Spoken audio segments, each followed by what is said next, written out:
বিসমিল্লাহির রহমানির রহিম। সম্মানিত ভিউয়ার্স, আসসালামু আলাইকুম। আমি তোফাইল আহমেদ সৌদি আরব থেকে আবারও আপনাদের সামনে হাজির 2025 সালের হজ বিষয়ক আরও একটি গুরুত্বপূর্ণ ভিডিওতে। সম্মানিত ভিউয়ার্স, আজ 5ই অক্টোবর 2024 সৌদি আরবের উমরা এবং হজ মন্ত্রণালয়ের মাননীয় মন্ত্রীর সাথে বাংলাদেশের ধর্ম মন্ত্রণালয়ের মাননীয় উপদেষ্টা ডক্টর আফম খালিদ হোসেন এবং ধর্ম মন্ত্রণালয়ের সচিব এবং পরিচালকের সাথে হজের খরচ কমানোর বিষয় নিয়ে বৈঠক অনুষ্ঠিত হওয়ার কথা রয়েছে। ইতিমধ্যে বাংলাদেশ থেকে ধর্ম উপদেষ্টার নেতৃত্বে একটি টিম সৌদি আরবে অবস্থান করছেন এবং আজ সেই বৈঠকটি অনুষ্ঠিত হওয়ার কথা রয়েছে। আপনারা ইতিমধ্যে বিভিন্ন গণমাধ্যমে দেখেছেন যে অন্তর্বর্তীকালীন সরকারের বিভিন্ন উপদেষ্টারা বিভিন্ন সময় বিভিন্ন মাধ্যমে তারা বলেছেন যে 2025 সালের হজের খরচ কমানো সম্ভব এবং সেটা তারা করবেন। তারই প্রথম ধাপ হিসেবে তারা সৌদি আরব সফর করছেন। কারণ হজের জন্য অনেকগুলো খরচের ধাপ থাকে, তার মধ্যে অন্যতম হচ্ছে ভিসা প্রসেসিং, এয়ার টিকিট এবং সৌদি আরবের অভ্যন্তরীণ খরচের ভিতরে হোটেল ভাড়া, বাড়ি ভাড়া, মিনায় তাঁবু ভাড়া, খাবার, যাতায়াত এবং কোরবানির খরচ।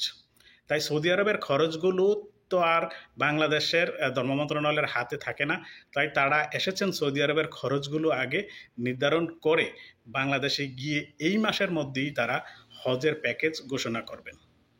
ইতিমধ্যে ধর্ম মন্ত্রণালয়ের মাননীয় উপদেষ্টা তিনি বলেছেন যে বাংলাদেশ বিমানের পরিচালকের সাথে কথা হয়েছে এবং সেই সূত্র ধরে তিনি সৌদি আরবে এসেছেন। সৌদি আরবের অভ্যন্তরীণ যে খরচগুলো সেটি নির্ধারণ করে তারপরে তারা বাংলাদেশে গিয়ে বাংলাদেশের অভ্যন্তরীণ খরচগুলো পর্যালোচনা করে কোন খাত থেকে খরচ কমিয়ে একটি যৌক্তিক এবং সাধ্যের মধ্যে হজের প্যাকেজ ঘোষণা করা যায়।